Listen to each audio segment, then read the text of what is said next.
introduce our first speaker. I'm excited to have Leslie Wilson from, let me pull this over here, from Central Douglas CERT. She's the Central Douglas CERT coordinator out in Oregon. Okay, so Leslie Wilson is a longtime volunteer with a deep dedication to her community. She holds a master's degree in public affairs and brings a wealth of experience from a diverse and accomplished career. Leslie began her professional journey as a professional engineer, later becoming a rancher in eastern Montana.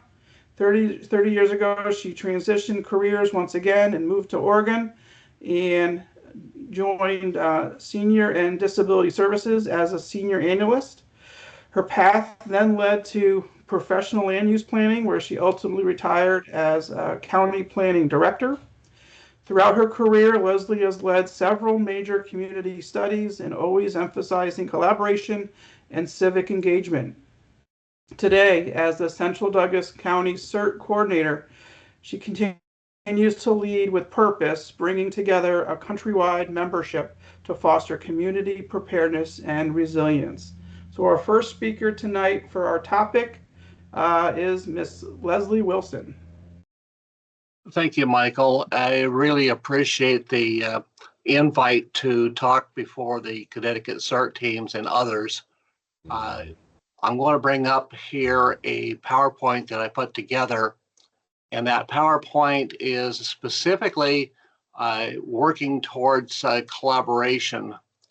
I can find this. There we go. We're getting close. Yeah, there we go. Okay. Do we got a good view on the PowerPoint? Yep, just share your screen and do the slideshow. Yeah, so I think I got it right. This all come about with a desire to create not only CERT comms, but the CERT comms opportunities, and finding that there could be an opening of those opportunities, opening of doors, local, regional, and national. What we were able to do, if I can get this to go, there we go. What got us here essentially, and what is happening, is here last fall, the state of Oregon had a disaster exercise statewide labeled Iron Ore. This was essentially a 9.0 earthquake that destroyed the infrastructure. A 9.0 earthquake will drop a major highway bridge in a matter of seconds.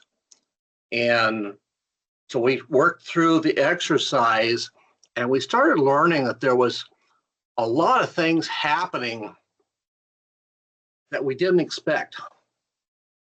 We learned that the level of existing radio training was not really up to par for this type of disaster. We had limited reach for our CERT MURS radios, which are a multi-use radio. It's 2 watts. You don't have to have a license. But what we found is some of the CERT members that were provided the radio didn't know how to turn them on. Some of the members tried to communicate within an automobile, which these radios don't work very well that way. And they're limited distance of about 2 to 3 blocks. So what we found is to get messages passed forward, essentially the reporting by CERT members, it become really difficult. We also found that the capability of copying messages by our CERT members, the 213, 214 forms, under stress, they were also lacking. We identified we needed a lot of training, a lot of practice, because when you've got messages coming in, especially when they're coming in from different sources and people not giving a chance for one person to complete their message and somebody else jumping in, the whole message forwarding process started to crash. So we talked about the future of radio collaboration. What can we do? Well, with the existing radio training, the previous trainers that we had working with us left the program. Some of them retired, some of them moved on, some of them for various reasons just left CERT. We also had a training problem that was reduced, or actually increased, during and throughout COVID. The interest of radio usage also is limited. A lot of the CERT members that we found or actually we expected that would be willing to take on communications decided that they didn't want that. That's not their thing. They don't mind putting a bandage on. They don't mind doing search and rescue. They don't mind, any of the other components that CERT does, but radios was not their thing. So we took that information, knowing that we had the limited reach of communications. Our CERT management provided the MRS radios. We provided them because they were unlicensed. We knew that they had some distance restriction, and it wasn't until we took the time post disaster training exercise that we put the information into a GIS mapping software, and our eyes opened. They essentially are block-to-block neighborhood communication. No different than the old school walkie-talkies that we probably grew up as kids. They're better than nothing. But when we come back to the message reporting by CERT members, they really weren't trained. And I had a real eye-opening because I didn't realize that the training was lacking. We did have an opportunity this spring to do an advanced radio training and provided two groups with a scenario to go out in the field, close range, with ham operators. So we was using ham radios better than the MERS radios, and give them scenarios to repeat back to the IC. And we had folks at the IC to write the messages down. Oh, that was exciting because the response between the different teams, the urgency that was provided, it was all designed in the exercise for something to crash. And it did. It crashed big time because the radio operators weren't able to get the accurate messages across, and then our IC people weren't able to copy those messages. Copying messages under stress is something that not everybody wants to do.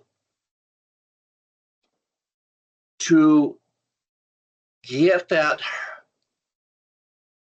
focus on copying those messages, again, takes training and training and training. So now we're scheduling quarterly training exercises. Those training exercises focus on message forwarding, formal message handling and practice. We have actually involved our ham club. They're used to passing messages, but not usually the type of message you think that would be being passed. A lot of them are just, oh, how you doing? Or they're checking in the local net. But for us here, the Ham Club is starting to realize the same as our Aries folks, that there needs to be some formal message handling practice, whether it be oral or whether it be WinLink or some other form. It has to happen. We also have the CERT, our CERT hams, a small number, but we have for our CERT team, they're now able to hand off the 213 radio traffic to other hams and the county EOC. So I started to say the future, but I don't really want to use the word future here. Lesson learned is improved radio use through collaboration. We had to step forward and train our CERT ham radio operators. They also worked with and our Aries folks realizing that they needed some training. And our local and regional ham clubs recognized they need some training. So we started a CERTnet. Didn't quite go the way I thought it was going to go. Didn't quite get the participation. One of the repeaters that we were using had linked together with about 40 repeaters altogether. And the first time we tried it, we had about 20 people. I thought that was pretty good. Second time we tried it, we had about 5 people. Last time we tried it, we got an invite from the repeater owner that it would be better for us to find a different repeater to play with. So we're now working with the Aries repeater that's here. Doesn't quite give the coverage that we were expecting, but it's there, and it gives us an opportunity to practice. So for the Douglas County CERT team, we have 17 FCC licensed ham operators. This is compared to the county with 600 FCC licensed hams. Now, if you look at the FCC database and you say 600 hams, a lot of them are not practicing anymore. So if you take that and say roughly 10% operate on a regular basis, that's doing pretty good. With approximately 16 in-county VHF, UHF repeaters, well, that gives a pretty good coverage, but you got to switch from frequency to frequency and know your different area that you're in. When you're dealing with some CERT operators, they don't quite have that training yet, so you have to work with them by having training in those different areas. When I mentioned that they interlinked, they could access, I said about 40 of us, 52 here, VHF, UHF repeaters are linked in 3 different states. That was the one where the repeater owner told us, well, they didn't tell us, they invited us to find a different repeater. But what's important is that there is no cost for CERT to use ham repeaters. You just have to have a license.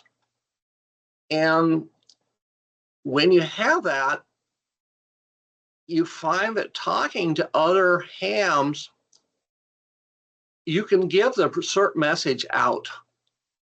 We've now been going to the different ham clubs and giving a CERT presentation. You know, it's a standard CERT videos that we can get off a line. We didn't have to create anything of our own, but those videos are waking up people. They are helping us to develop partnerships, and those partnerships, I believe, is collaboration. So the next time that you think about collaboration, think about this logo here. It was provided to me by a party in the Midwest. I'd like to give credit, but I forgot to write the name down, so I apologize very much. But it's so important to share your story. it's easy to be isolated within your own CERT team or your local county or region. But when you're reaching out beyond, and that beyond is where the partnerships are created. I'm going to stop this PowerPoint now, if I can get it to stop. There we go.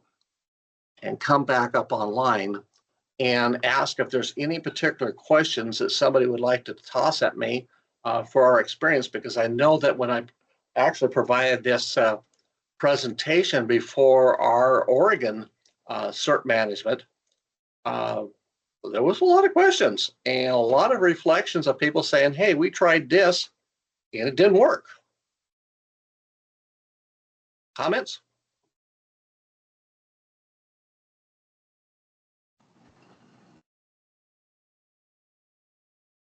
I see a Jim Rigler, East Windsor. Yes, this is Jim Redinger. The question that popped into my mind real quick was, that was a great slide, that your CERT needs you slide. Is it possible to get a copy of that so that we can put it on, local websites and use it in our recruiting? Absolutely. I can get it to Michael and Michael can share it from there. That would be terrific. I didn't see any copyright. There was no copyright that was mentioned. But like I said, I apologize for not writing the person's name down. I appreciate it. Thank you. Yeah, thank you. So all the materials available tonight will be available under your CT Train account under resources. So I'm going to ask the speakers what materials they want to share that I can put on as far as our resource section. So that will be available going forward. We did have one question up here, Leslie, about repeaters. It said, how can you enable a local repeater? How can you enable a local repeater? Yeah. I need to clarify on that. When you say enable. Is Jeff Boham online? Can he speak up?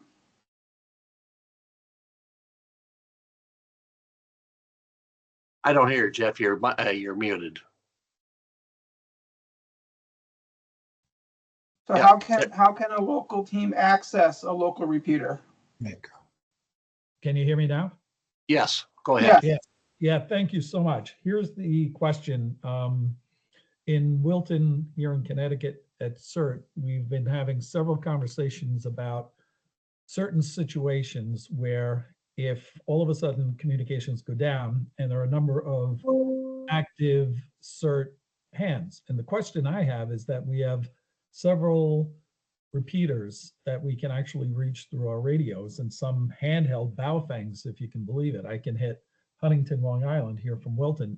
And my question is, how do we enable it in that, do we have to go through the ownership of the repeater in the case of an emergency? And can we establish procedures in advance of an emergency that we can connect and contact other Wilton CERTs through a specific repeater? Okay, here's a quick answer to that. If you have a FCC licensed ham radio repeater, it's open to hams. If that repeater owner does not want you to be using that, all he has to do is not disclose the tones. Got it. So technically it's an open door so that in an emergency, we can access that, assuming that it's powered, we can access that repeater for communications for CERT purposes without prior authentication or license, correct? Yes, because here on the West Coast, I have never talked to any repeater owner out there that would even remotely stopping the repeater from being used in an emergency. Thank you. Can I amend that? Yeah, I have a question. Yeah, go ahead.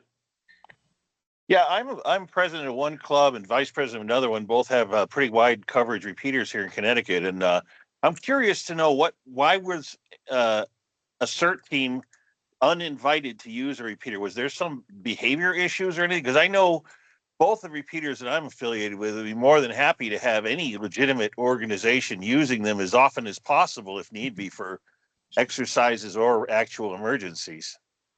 The main issue that come up was in talking to the repeater owner is because there's so many repeaters linked in the 3 different states, it would be the simultaneous use and wear and tear on those repeaters for so little conversation. What he's done is if you and I wanted to have a QSO and we live in the same town, he'll just politely ask you to go talk on a local repeater.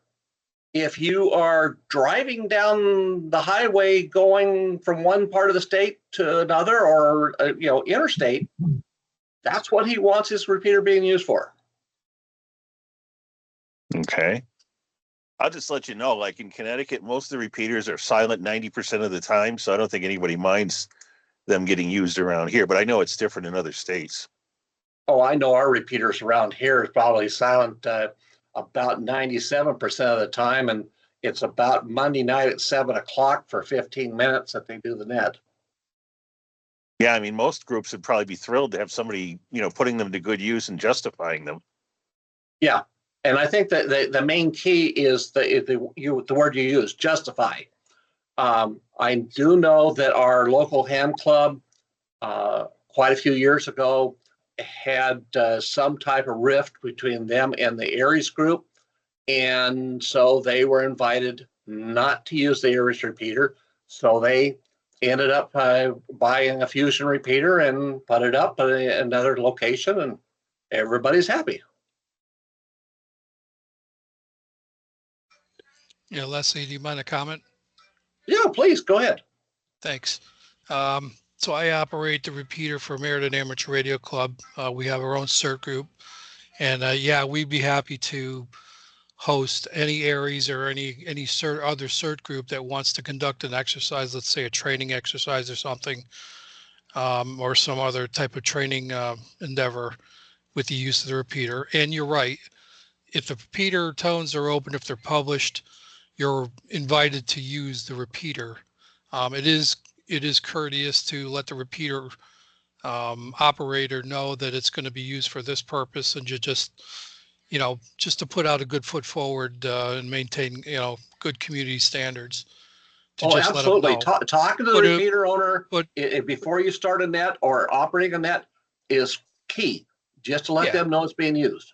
Yeah, we would welcome it. We would absolutely welcome it. But you also, that's called emergency or priority traffic. And even if you're conducting a local net or a chat net or something like that, if you've got emergency or priority traffic, that takes precedence.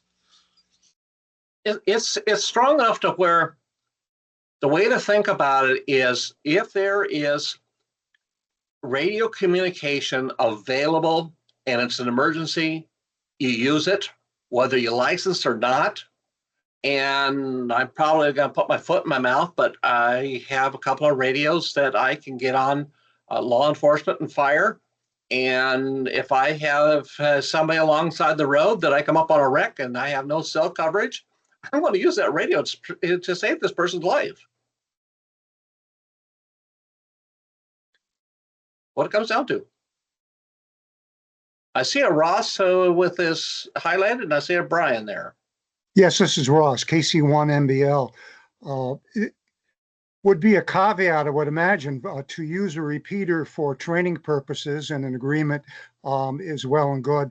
If you intend to use a repeater during an emergency, there have to be an understanding, I would think, that someone is going to take official control of that repeater being public access. You could really be in a herding cats scenario trying to coordinate a disaster with a publicly accessed repeater.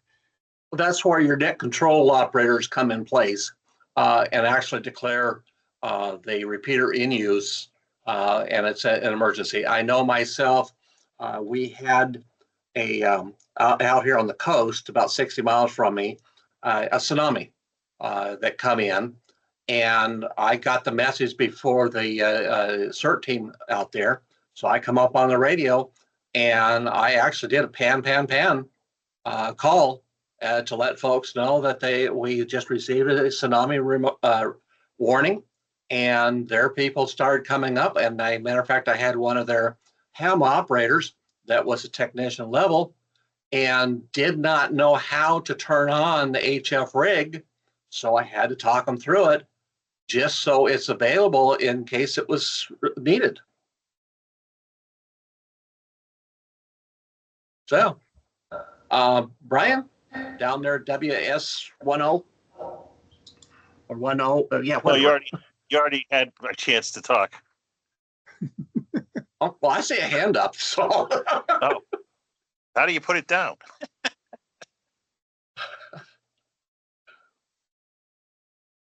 That's a different training module.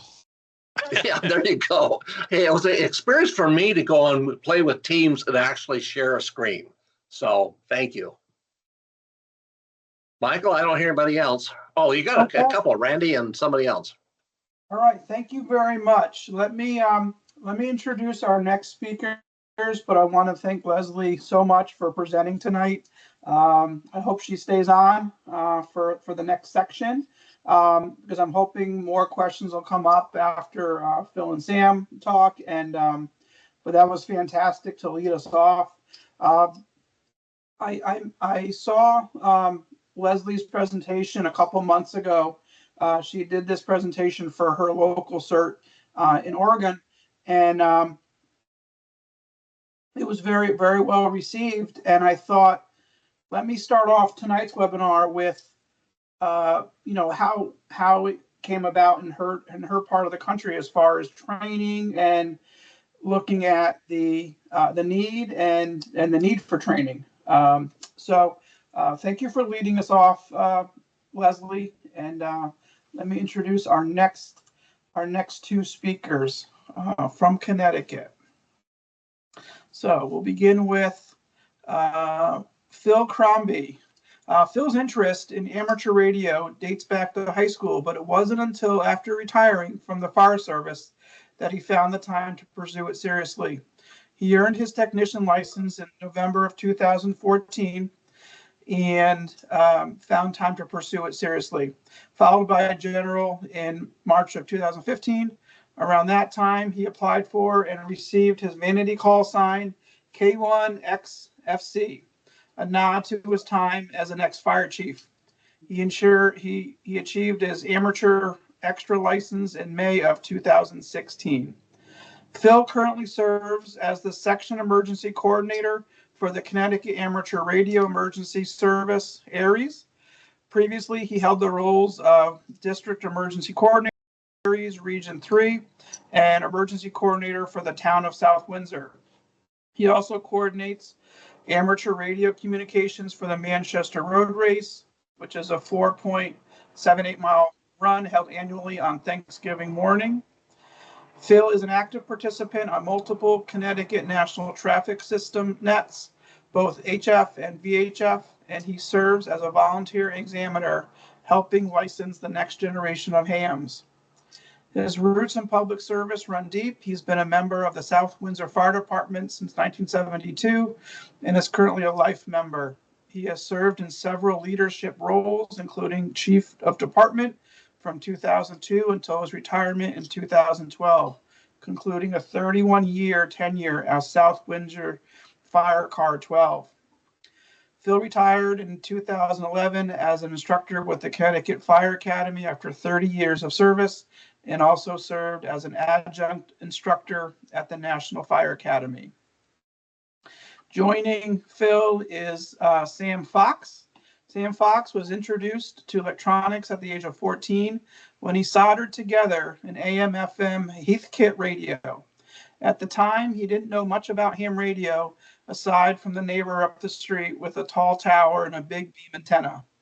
It wasn't until Hurricane Sandy that Sam was inspired to get involved. While his wife managed a local shelter, Sam looked after their 4-year-old niece.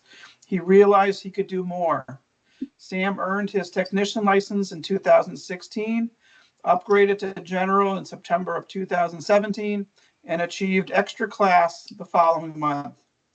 Sam became active in public service through the Greater Fairfield Amateur Radio Association, supporting their annual half marathon. This led him joining his local CERT team, where he has helped with numerous public service events, scout activities, bike races, and mile 16 of the New York City Marathon with the WAR Club. Sam is the trustee for the KC1 EOC call sign, representing the Fairfield CERT Emergency Operations Club. He supports amateur radio through contesting, public service events, local nets, and club activities. He's also a volunteer examiner to help others get licensed and involved in the amateur radio community. So I welcome Phil and Sam and their presentation. Thank you, Michael. Phil Crombie here. I'll go through some slides. So let me share my screen.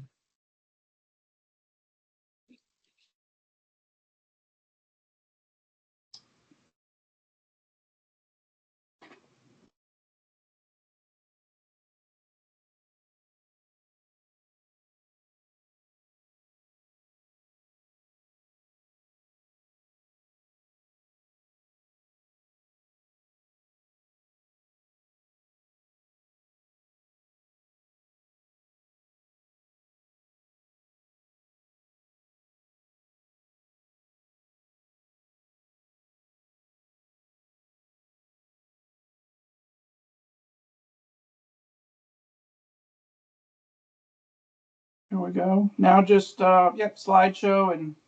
Yep. There you go. So good evening, everyone. What I'd like to do this evening is talk briefly about amateur radio in general, and then get into some specifics about Connecticut Amateur Radio Emergency Service. I'm just going to interrupt you for 1 sec. If you could Yep. just click on slideshow and then from beginning.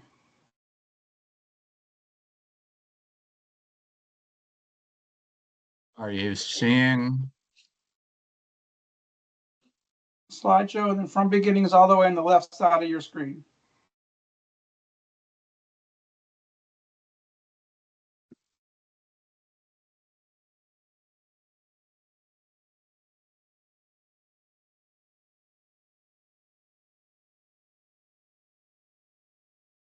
Is it that icon above the word design?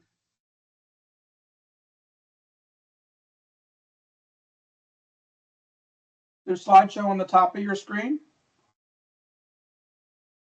I'm looking for it.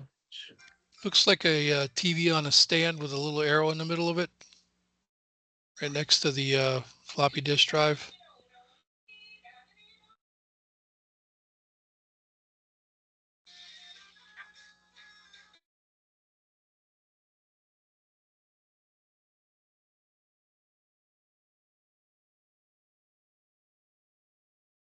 Are you seeing it now? Nope.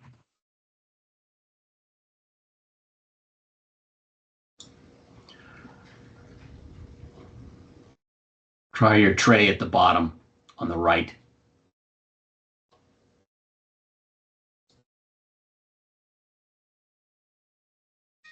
That's the one. Can you see that now? Michael, are you seeing the presentation? It's the same screen. Just present and we'll go through. Thank you. What are you seeing? It's your presentation screen so we can see all your slides. Ah.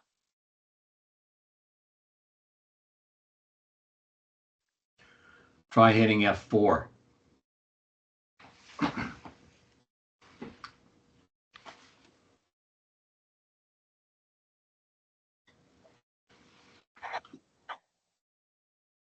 I'll just go from here. So again, what I'd like to do is talk briefly about amateur radio for those of you who aren't familiar with that. I know a number of people on the presentation I see are ham radio operators, and then I'll get into the specifics about Connecticut ARES and its relationship with CERT.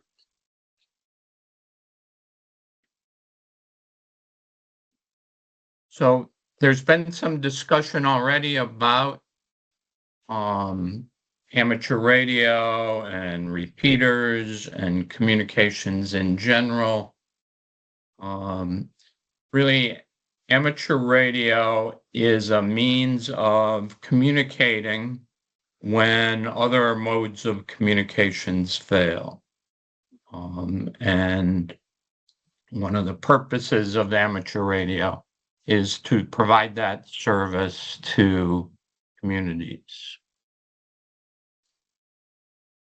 It's a service that's regulated by the FCC, a radio communication service, provide training and communications and technical investigation by amateurs. And the word amateur doesn't mean untrained. It really means unpaid. So ham radio operators can't, by FCC regulations, get paid for the service that they provide. A license through the FCC is required, and that license is based on testing. And as you heard from my bio, ham radio operators can get certified as volunteer examiners, and they become the proctors for the testing for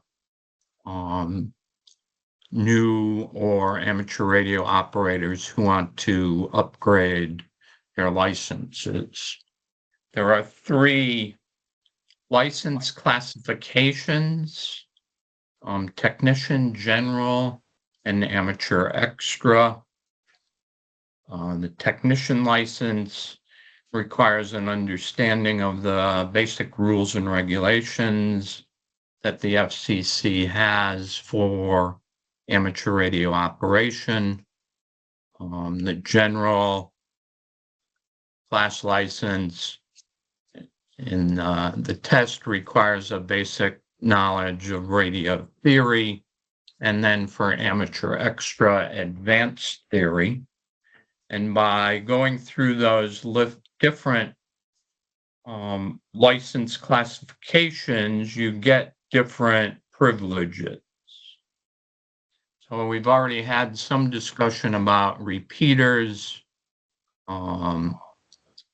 technicians, except for a small segment of the amateur radio bands would be limited to VHF and UHF, and that would primarily be communications through repeaters. The general license gives you privileges on HF, which is communications through radio waves over long distances rather than using repeaters. And the amateur extra class gives you privileges on all of the amateur radio bands that are available through the FCC. So how do you get involved with ham radio or amateur radio? The American Radio Relay League, or ARRL, is the national organization for ham radio. They have a website, arrl.org. And if you're not a licensed ham radio operator and wish to become one, that would be a good starting point for you, is to go to that website and look at what ham radio has to offer. Leslie talked about ham radio clubs. There are many clubs around Connecticut, and the club is just an organization of ham radio operators. Some of those clubs operate repeaters, and it's a good source of mentors to help you through the process of getting your license and becoming active. Many of those clubs offer license courses. So one of the clubs that I belong to here in Manchester, the Bears of Manchester, has offered a technician and a general course over the last couple of months. And part of that course certainly is presenting the test to you at the end of the course. And most importantly, once you're licensed, getting on the air and using and enhancing your skills. Leslie talked about people who didn't know how to turn on the radio that they were given. And one of the things that we do find, particularly with new hams, is that they get their license and never get on the air. So we'll talk a little about how to do that. Amateur Radio Emergency Service is a program of the ARRL, and it encompasses amateur radio operators who have volunteered for emergency communications. This is a group of identified people since they've registered. There's an organization around it, and I'll talk about that Connecticut organization, and training for amateur radio operators relative to emergency communications. As I said, amateur means unpaid, but not unskilled. So we'll talk a little about the training involved in amateur radio emergency service. Any amateur radio operator can join ARES. How you join varies from state to state. I'll talk about Connecticut here in a couple slides. Because it is a program of the ARRL, the leaders must be ARRL members. And those leaders get appointed at what's called the section level. So Connecticut is a section unto itself. Other states may have multiple sections. So, for example, Massachusetts has 2 sections, one in the eastern part of the state and one in the western part of the state. And I'll talk a little about that section organization. So Connecticut ARES is organized along the 5 DEMIS regions. So the map you see there are the 5 DEMIS regions in Connecticut. Connecticut ARES is organized along that same way. I'm the section emergency coordinator for the state, and there are district emergency coordinators for each of the 5 regions, and assistants or ECs, which are emergency coordinators. There may be a number of those in a given region as dictated by the region's needs. In Connecticut, the ADECs have functional jobs, and the ECs are assigned by town. So that's how Connecticut is organized. In Connecticut, we also have a district emergency coordinator for Skywarn. We'll talk about Skywarn in a couple of slides. And ECs for each of the counties in Connecticut. And those are aligned with the National Weather Service offices there. For those of you not in Connecticut, there are 3 National Weather Service offices that serve Connecticut. And then there are registered members. In Connecticut, we have about 680 hams who are registered as ARES members. And that registration process allows us to communicate with those folks, and in an emergency, it would allow us that pool of members to go to make specific assignments. There are 3 Connecticut ARES missions in Connecticut.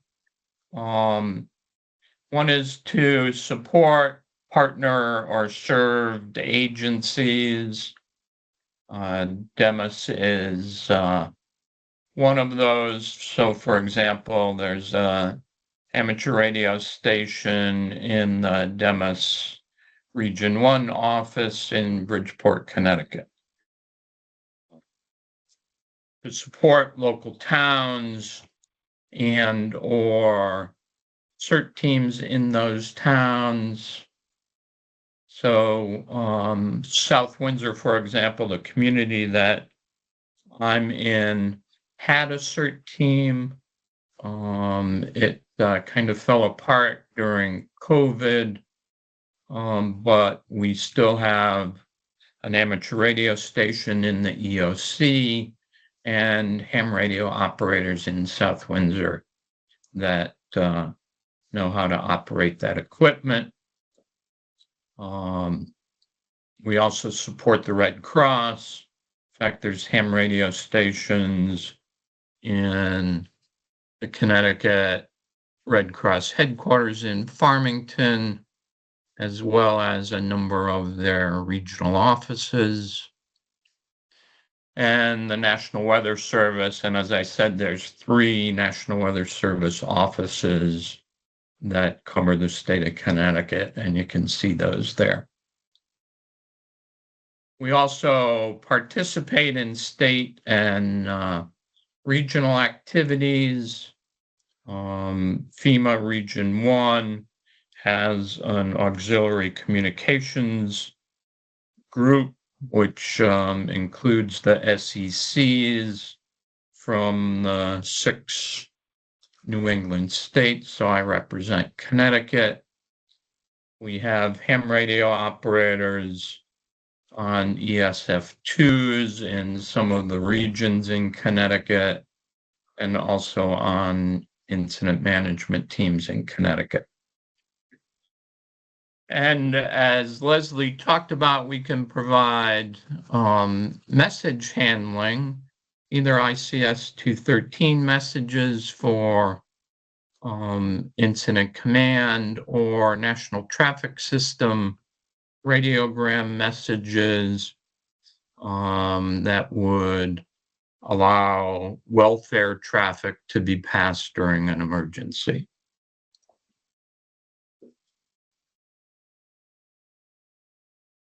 So during disasters, when standard communications methods are jammed or not working, we can pass vital information to partner agencies. So those agencies that we talked about, like DEMIS and the Red Cross.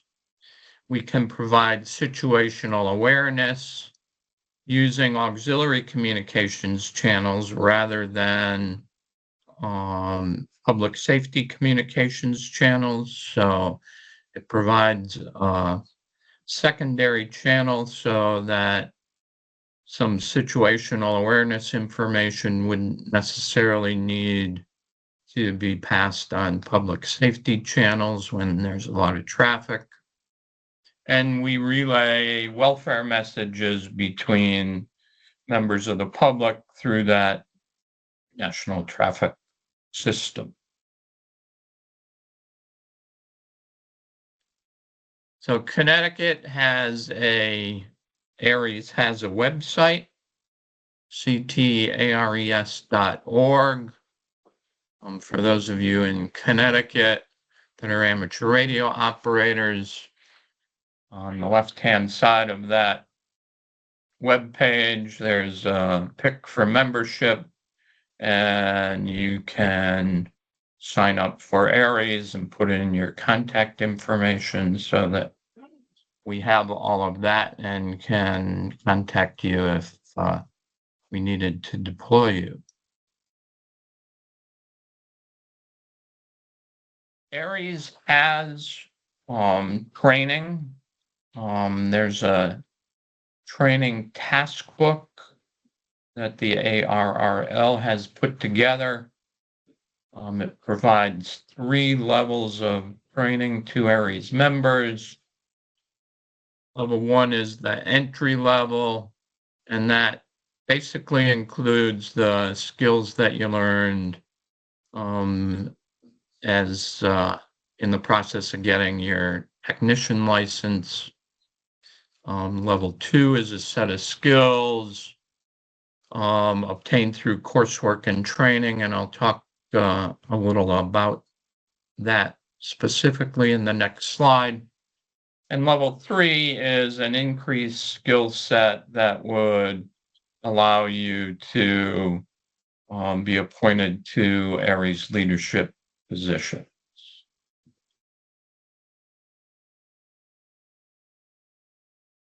So the ARES training in that task book, once you get by level 1, involves taking some online courses. The ARRL has 2 courses online now, basic and intermediate. The advanced should be coming online this summer. And some FEMA online courses, very similar to if you're already a CERT member, you've taken some of those courses. And then some 15 or so additional FEMA online courses. There's some skills that are required and some evaluation of those skills. Setting up a radio, using the equipment, emergency communications procedures, how to handle messages, both the radiogram and ICS 213, and WinLink. And for those of you who don't know, WinLink is a email-like messaging system that ham radio uses to send messages and forms.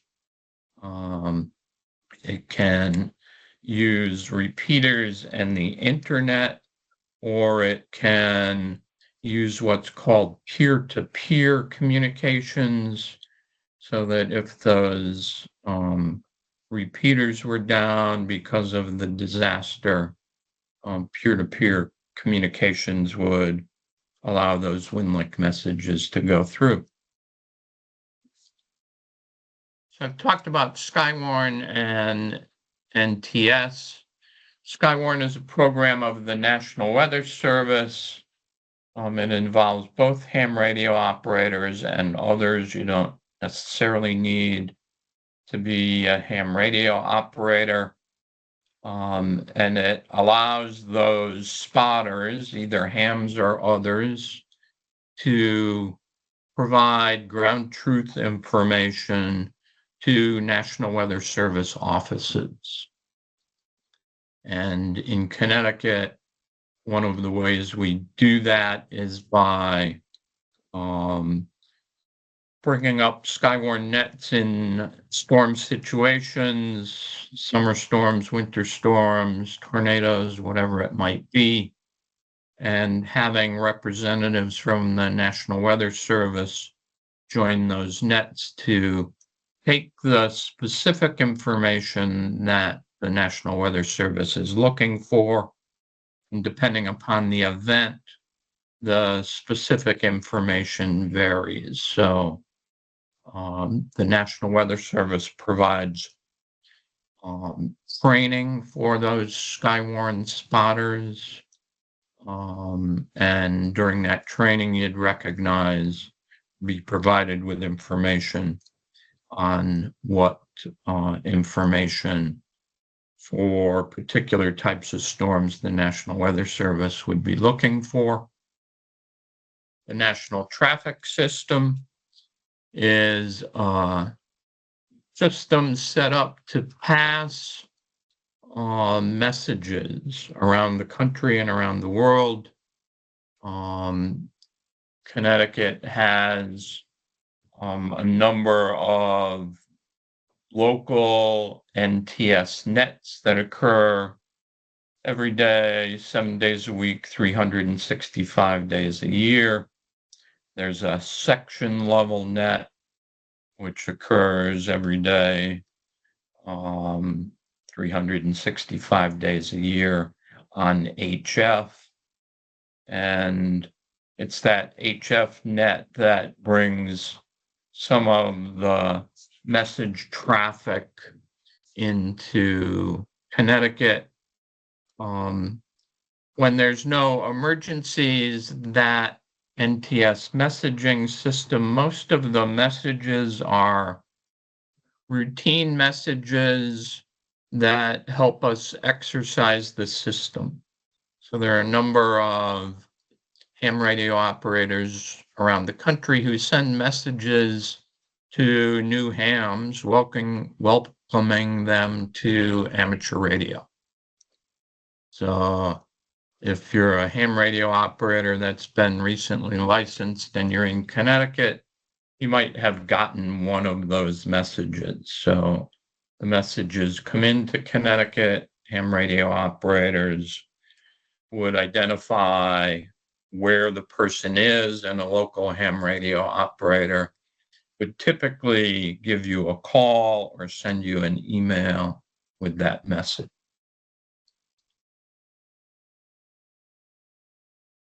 So one of the confusions is ARES or RACES or OXCOM or CERT, emergency communications.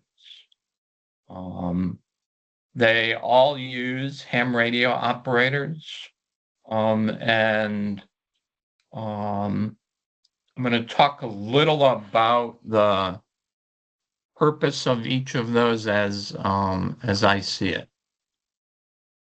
So generally, ham radio operators that are part of a CERT, emergency communications group, their initial role is to provide communications in support of that team and the team activities.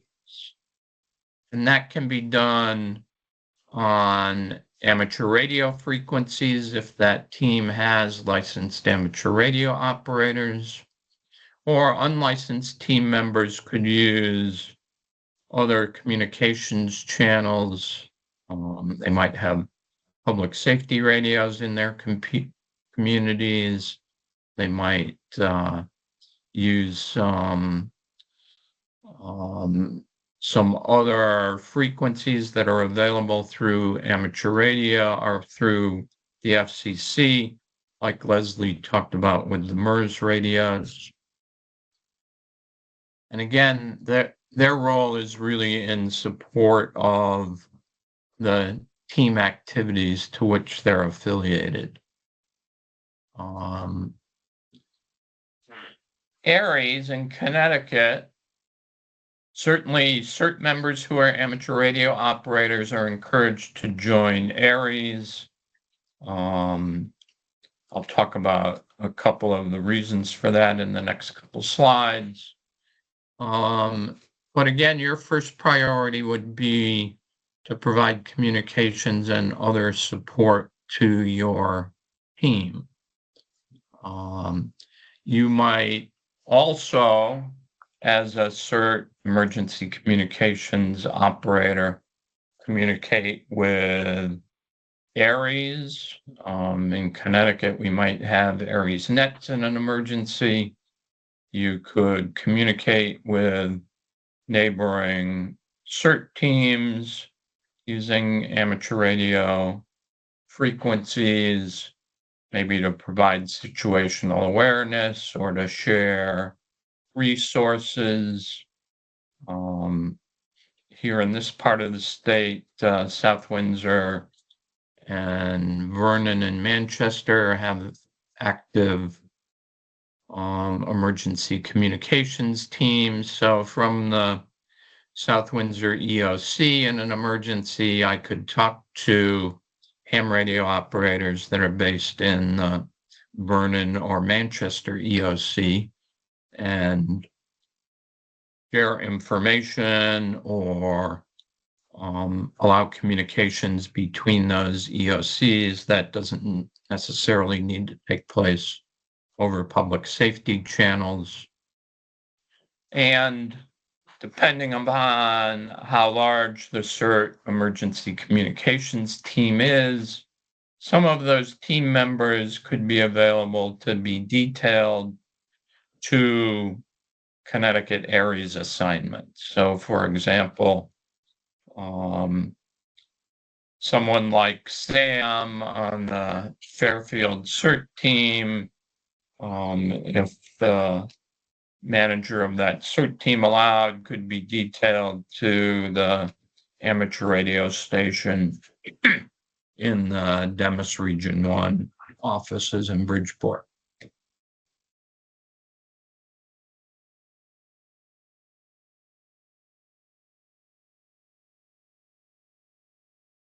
Within FEMA and CISA, which is the Cybersecurity and Infrastructure Security Agency, a part of FEMA, there is a credentialed position called auxiliary communicator within the National Incident Management System.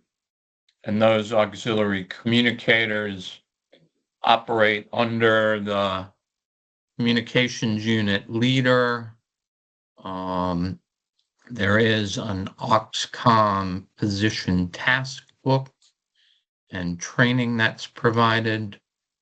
We're actually hoping this fall within Connecticut to do a communications exercise. So those people who have completed the training can get their position task book signed off.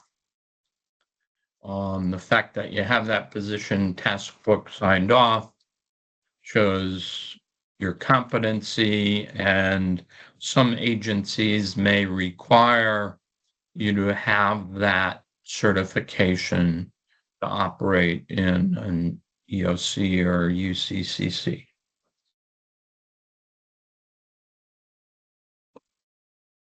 So Leslie spoke about practice and getting practice. There are a number of ways to do that, certainly within your local CERT teams, participating in regular events and using the radios frequently.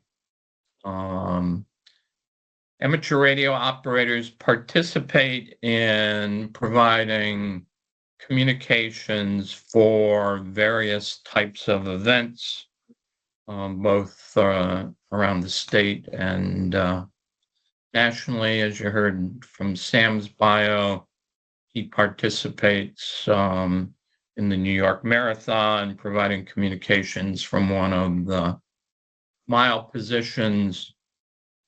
This photograph, the two people on the right in the vests are ham radio operators, and the two people on the left are the public address announcers for the Manchester Road Race. We have ham radio operators every quarter mile around the course. In addition to being there for safety, they provide the information on the lead runners who are making their way around the course. That gets relayed to the public address announcers through the ham radio operators on that lift. ARES conducts a simulated emergency test that occurs generally in October. And there is a scenario that gets set up, and ARES members, at least in Connecticut, might go to a field location, or they might be a net control operator and participate in that.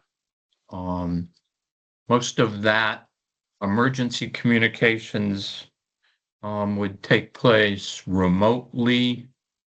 So you might need to have a communications go box, which is on the photograph on the upper left, and batteries and connections and such, and antenna that is on the lower left photo. Field Day is an ARRL event that occurs the last weekend in June. It allows ham radio operators to go out into the field again with portable equipment and antennas and generators or batteries and operate for a 24-hour period. That takes place the last weekend in June. So the 29th and 30th of June. Various ham radio organizations in Connecticut will be getting together at locations around the state and going out and operating. If you're in Connecticut and interested in participating, there would be information on your local club's websites, or you can go to that arrl.org website and look up Field Day, and organizations publish where they are going to be. POTA stands for Parks on the Air.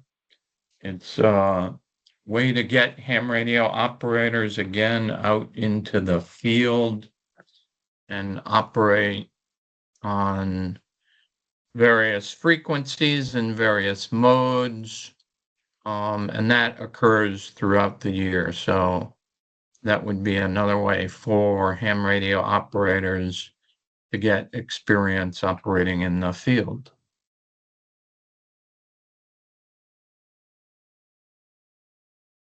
So this is a quote from a former FEMA administrator.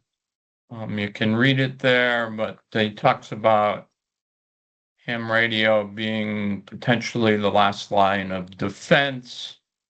And for all of us involved in ham radio emergency communications, whether you're an ARES member or a member of the CERT team, that means we need to be ready to meet his challenge. So as Leslie talked about, it involves knowing what you're doing, being trained, being able to operate in emergency conditions. And the way to do that is to continually practice your skills. So I will pause now and stop sharing.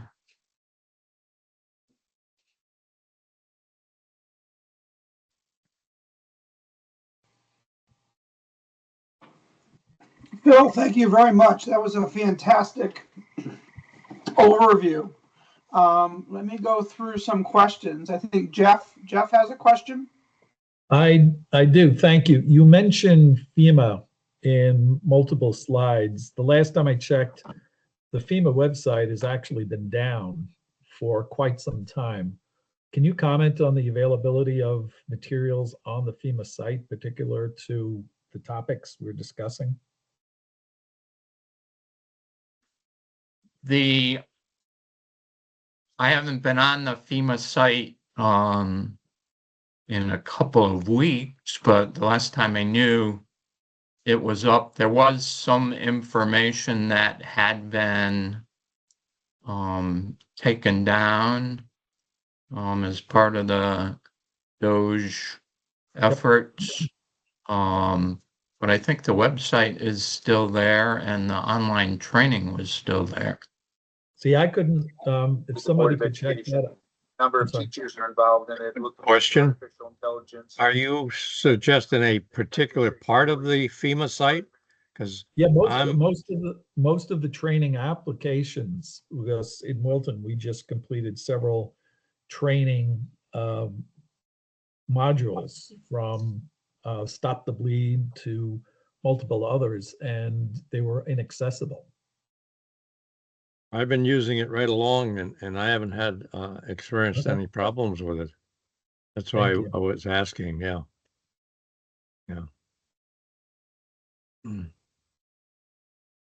Other questions?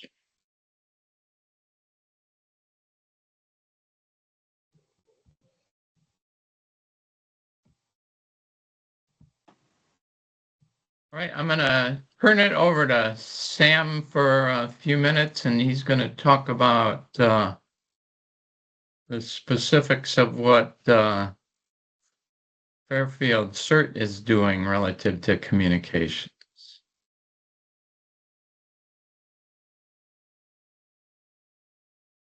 Okay, thank you, Phil. And I'm going to take credit for looping Phil into this. She did a wonderful job, and Leslie as well.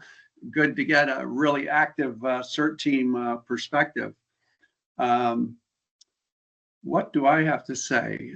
Fairfield CERT is in one of those spoiled Fairfield County towns, and we don't have some of the equipment that other people have. A lot of teams are using land mobile radio that has a link system throughout the state. CERT in Fairfield uses MERS and the state tactical on-scene channel system called STOCKS.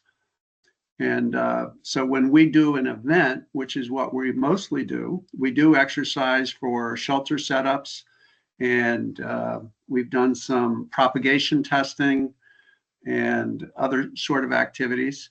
But mostly we're doing events, 5Ks, half marathon is our big one that's coming up beginning of June.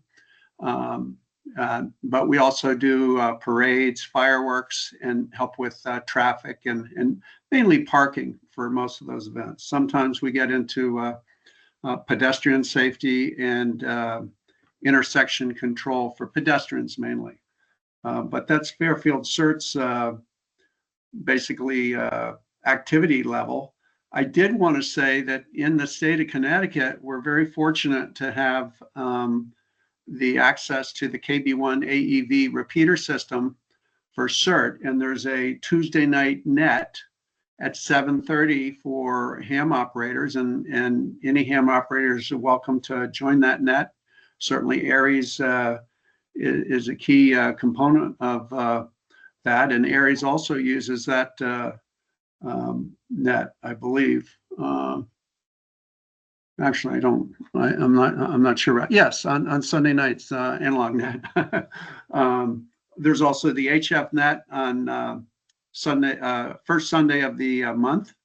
And what's that? 3.965 lower sideband, 80 meter band. And a number of us join that. And then there's a DMR net that's held every Sunday at 8:30 on statewide.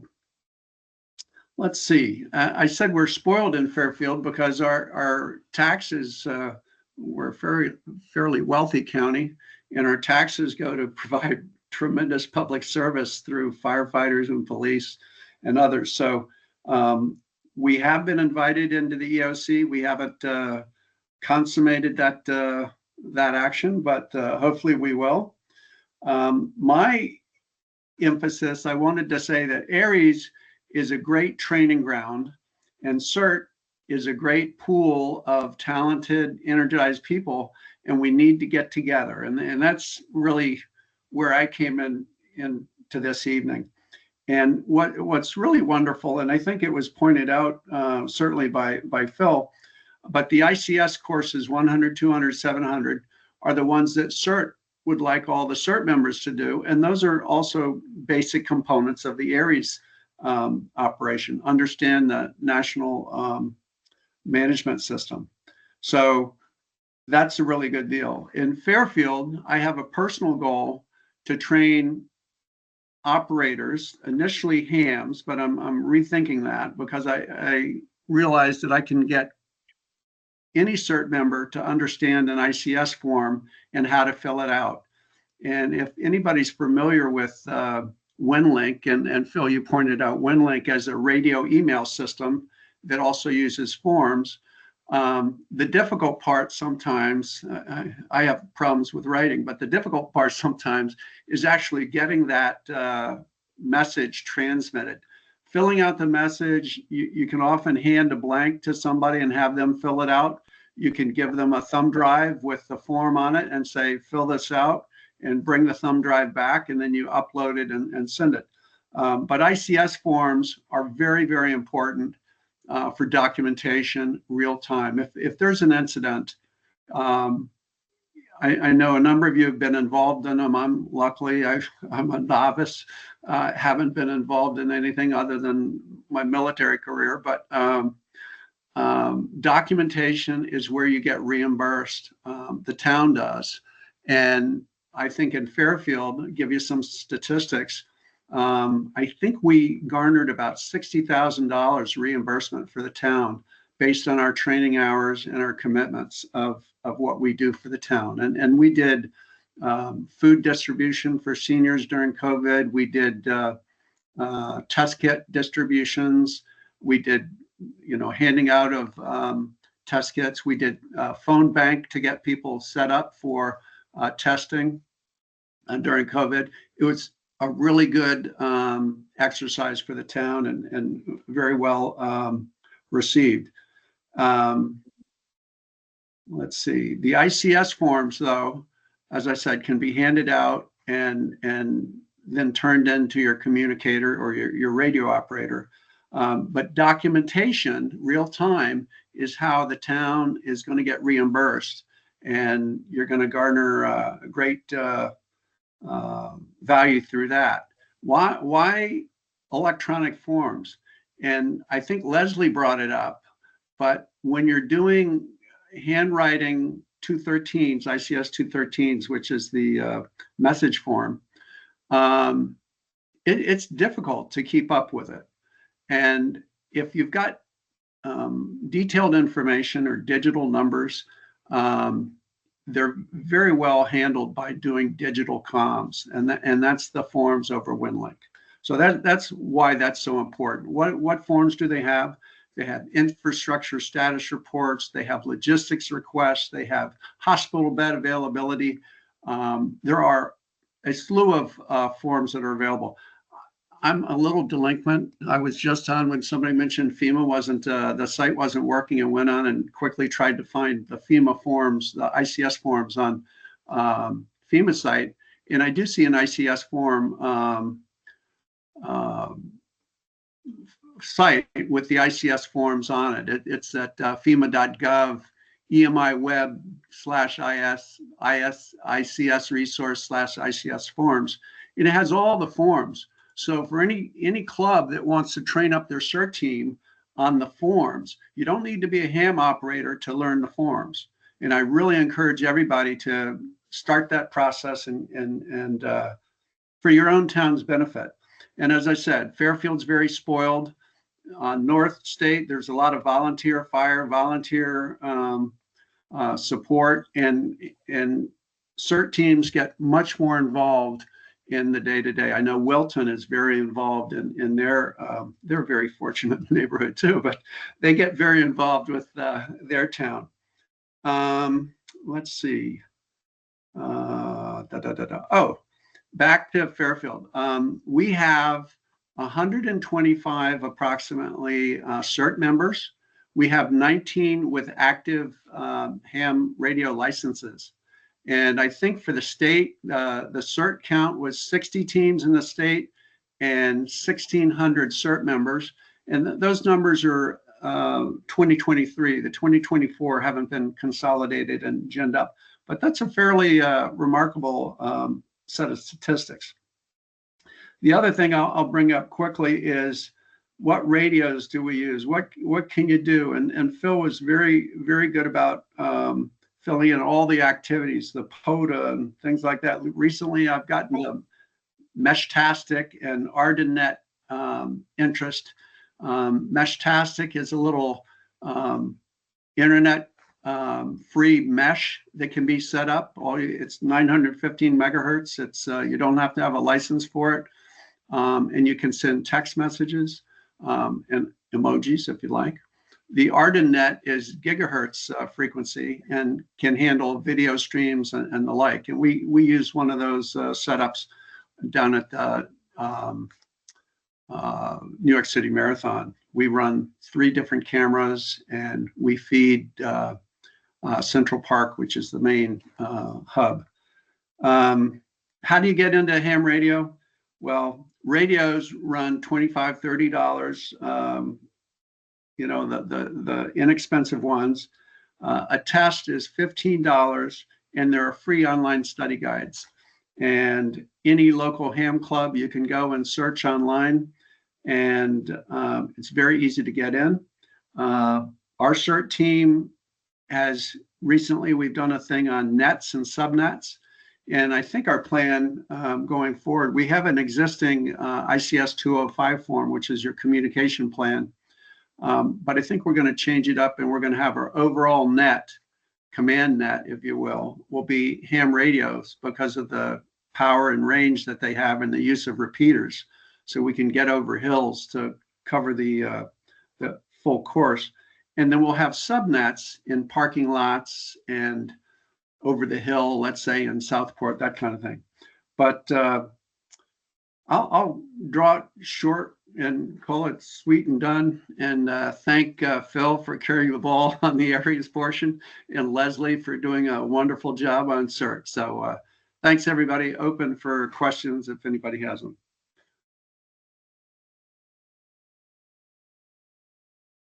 Randy Fisher, did you have a question?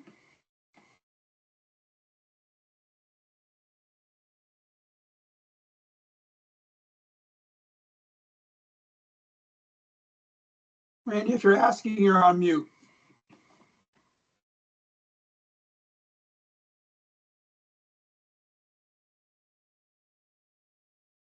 Well, good. No questions.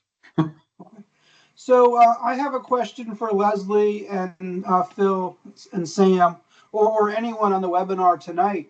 I'm wondering if any of the CERT teams, specifically the radio teams, are going to be involved in any training in your parts of the country for the World Cup. I know a lot of teams are ramping up for that. Training has been ongoing. Are there any teams that are going to be involved in any parts of World Cup activity in your part of the country? I'm not sure what you're referring to. Can you explain? The World Cup soccer that's coming no. to the U.S.? No, not doing it. We're, at least our teams are not doing anything like that. We're trying to get together for a field day last of June and decided that we're going to put together a potluck. It's a fantastic idea. And Michael, I was part of the FEMA Region 1 Auxiliary Communications group, those SECs in New England. We've been talking with FEMA and doing some planning about how ham radio might be used in those venues that are going to be used for the World Cup. So it is something that's being discussed then. Yes. And I know it's also being discussed in the Kansas City metropolitan area as to how best to utilize amateur radio. Okay. All right. Thanks, Jim. So on this webinar tonight, we have folks from 24 states. And I'd like to open up the webinar for anyone who would like to share how their CERT team utilizes ham radio operators, if they're thinking about getting started, or if they have a successful program. Does anyone want to share a story or insight from their part of the country?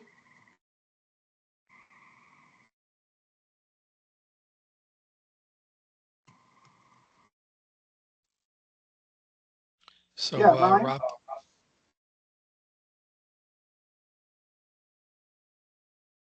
So I'm with, can you guys hear me okay? Yes.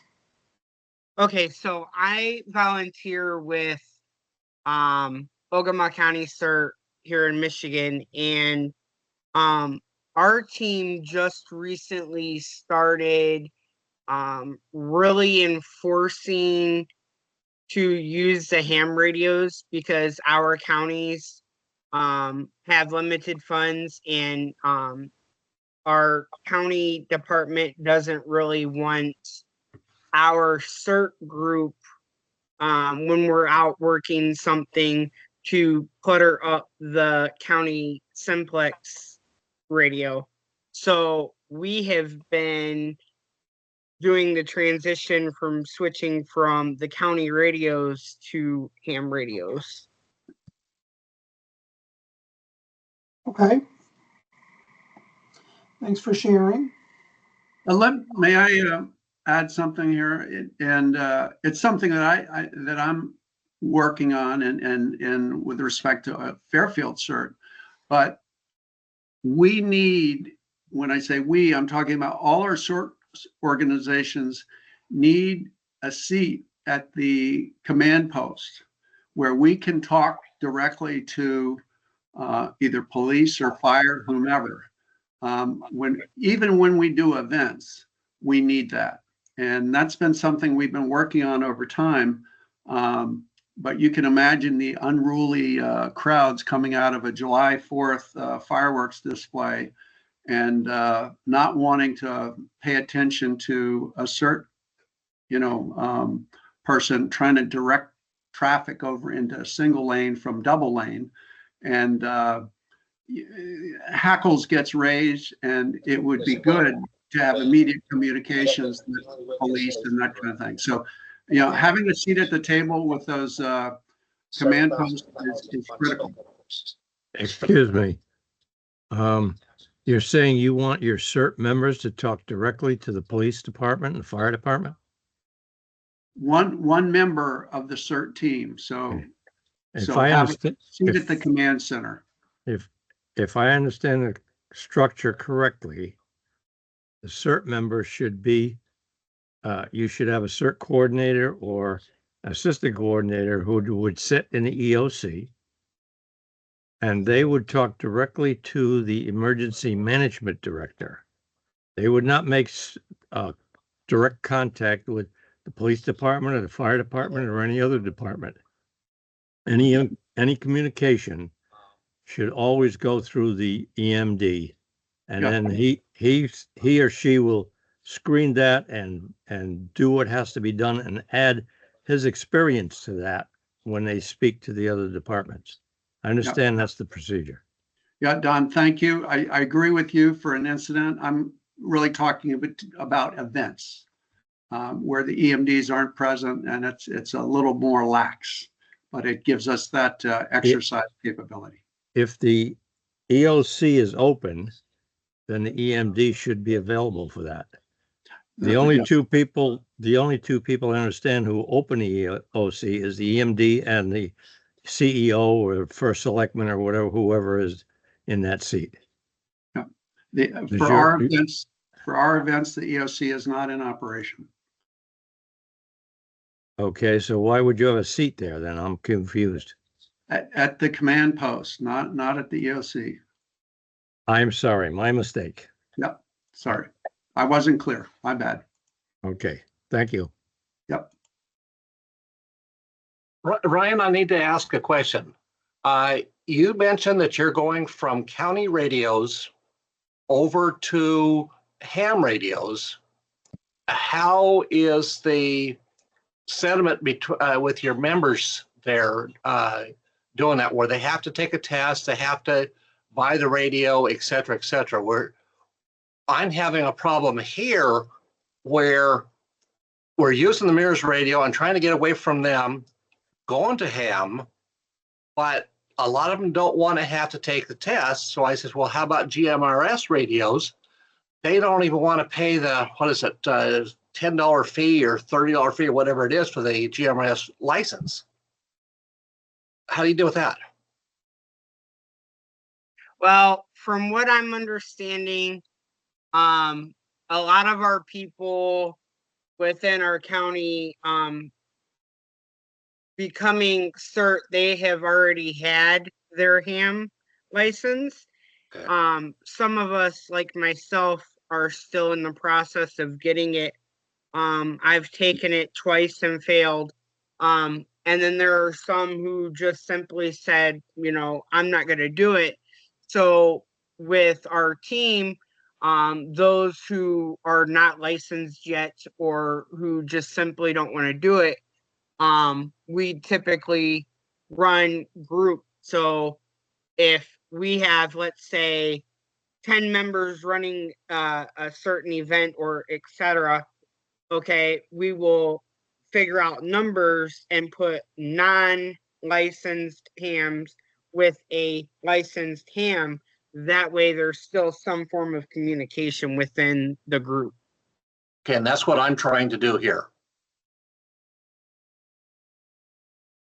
Thank you. And that's the exact same thing we do on our team is we pair a ham with a non-ham. And that gives the non-ham some exposure to ham radio and maybe kind of gives them a little impetus that, oh yeah, maybe I should take the course and get my license. Question. Plus it also, So it also gives them a role, and that's what we want, is to make sure that they're active too. Sounds like you have them out there. Right. As far as those costs for licensing, et cetera, the Emergency Management Department, which the CERT organization is under, can get funds to take care of those costs usually. You'd have to look, talk to the EMD and look at the budget. So our county right now is offering those who take the test and pass, they're offering them their whatever they paid for the class back.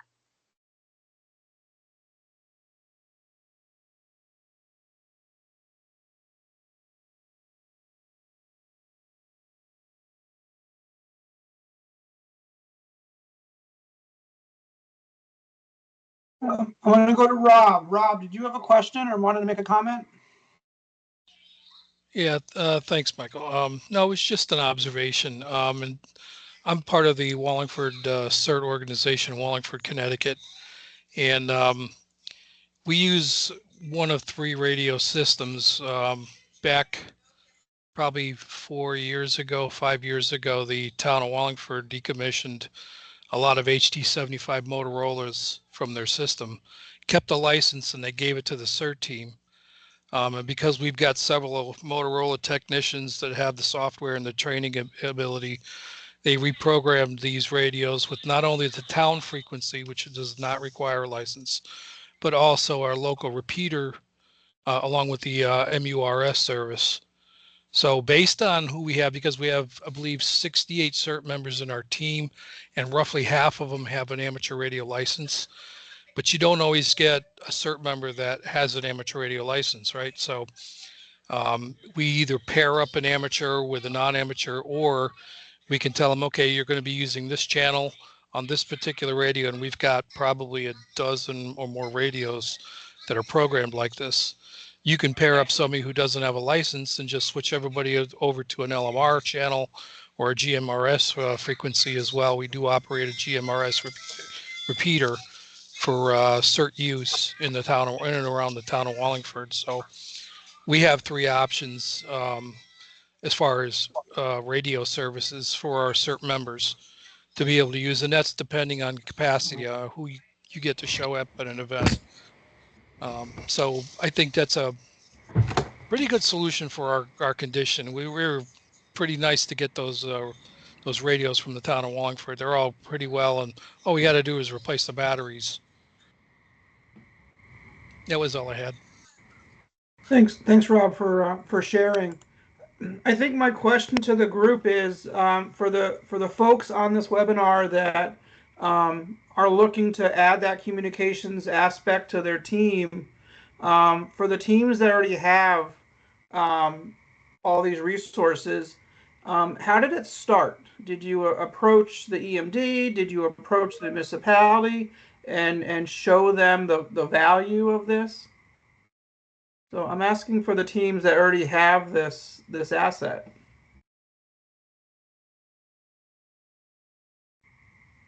Well, I'll quickly speak up. We use the health department radios, which are the old Motorola's. I go over normally a day or two before, pick them up, make sure they're all charged. They also, when we tell them we'd like to use them, they charge them up as well, but I double check them. And then we're done, we turn them back in. As I said, those had the state tactical unseen channel system stocks 1 through 5, and then the MERS channels. And they're very heavy, and the cost of the batteries is about twice as much as a new bow phone. But you know, they're hard to keep charged. But that's how we've done it. We work with the town. The town is shifting over to land mobile system, so a land mobile radio. Excuse me. Yeah, I've got a comment on that too, Michael. Go for it. Thanks. So back, and this goes back beyond my license in 2012. We always had a good relationship with the town of Wallingford. They allowed us to meet at their facility. They moved to a new facility down towards closer to the center of town. When they did, the deputy EMD for the town of Wallingford said, we're going to give you half the office space for a radio station if you'd like to set it up, as long as we can use it for CERT. Well, we had people who were already willing to provide emergency communications for town of Wallingford out of CERT. We didn't have CERT established by then, but we did. We set up a pretty good radio station there, and it was always his vision and the fire chief's vision to have a CERT team. So when they started talking to our club, basically the Meriden Amateur Radio Club, they said, "I think you guys would be interested." And there was a core of us that said, absolutely. And we just never looked back. We just kept growing and growing. So that's how it was founded for the Wallingford CERT organization. Thanks, Rob. One last question about recruitment. What are some good techniques for recruitment?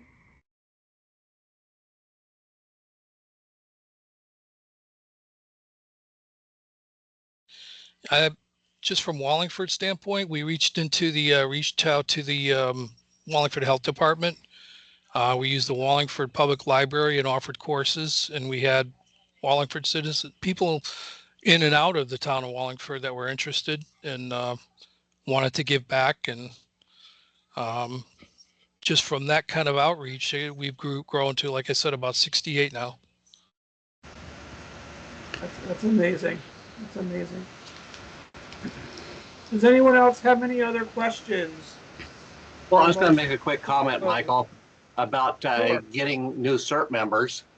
What I learned is get out there in front of people and start talking about CERT.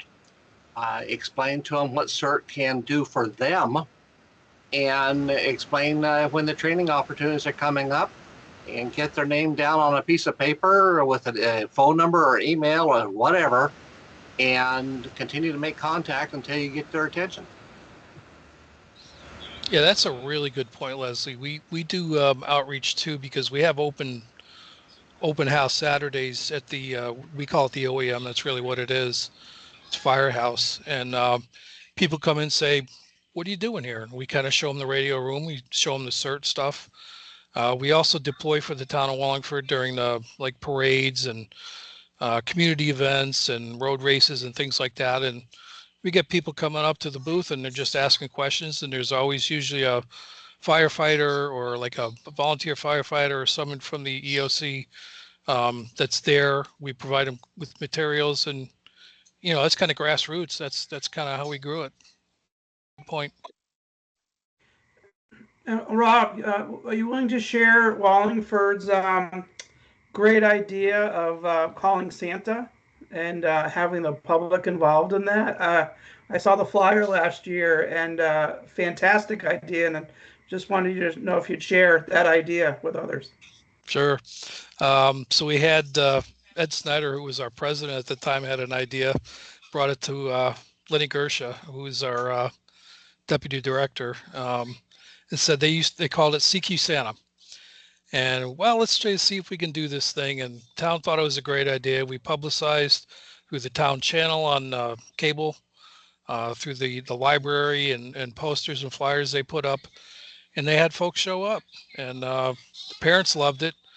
And they got to actually sit with one of Santa's elves and get some cookies and refreshments in the EOC, and go into the radio room and the trailer that we operate, and talk to another radio amateur who was Santa at the North Pole about what they wanted for Christmas. And every year the town says, "Yeah, we want you to do that." So now it's become a thing. Every year we do that. And if I may endorse the CQ Santa thing, my son, we're neighbors down the road. I'm in Hamden. My 8-year-old son loved it. He was like, "Oh my God, Santa is real." Yeah, that's the mystique of the radio, I think. There's a voice coming out of that, and that says Santa, and I'm going to get my thing. That was kind of fun. Just a fantastic Do you mean idea. Santa isn't real? I didn't say that. You're ruining my day. Michael, Jim Walker from CERT. Fantastic idea for reaching out and sharing with the public. You never know who you might catch by different community events. So just to recap for tonight, I just wanted to thank all of our speakers, Leslie for kicking us off, and Phil and Sam for their presentation, talking about Aries and all the background knowledge they provided. Looking at the attendance from tonight, we had 168 attendees. Not everyone was in the room.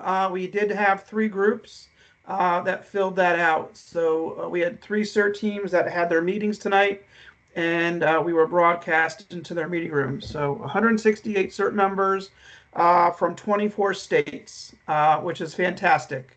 When I started this project, my goal was 100. So we have certainly surpassed that. This webinar will be recorded, or is being recorded, and will be posted on our CT YouTube channel within the next few days. And if anyone's interested in redeeming their certificate for this presentation, you need to go back into CT Train, fill out that eval, and then your certificate will be available. I do see one hand up, KC1ESW. Yes, Jim Walker from Fairfield CERT. One of the recruiting things that we did in addition to the local libraries is the CERT team members put out yard signs in their yard, and we found from the basic class that I just helped teach that a lot of the people were recruited from visiting the 2 local libraries and from seeing the yard signs around town. And it was even Board of Education members put the yard signs in their yards, and that's where we got the biggest recruitment from. Okay, a great idea for recruiting, getting the word out. Yeah, the one thing I may add is we use VMS in town for recruiting at least once a year, and that's actually how I joined CERT. So if you have VMS available, I would post them out, and it actually draws a bigger crowd. Okay, thank you, Jeff, for that tidbit on how to recruit. I think that's all an issue we face in the CERT community. So, all right, any other questions? All right, well, we'll close this webinar. I want to thank everyone for attending and spending some time learning from each other. And I hope to see everyone in July for our hurricane forecast and our preparedness webinar. Take care, everyone, and be safe. Thank you, Michael.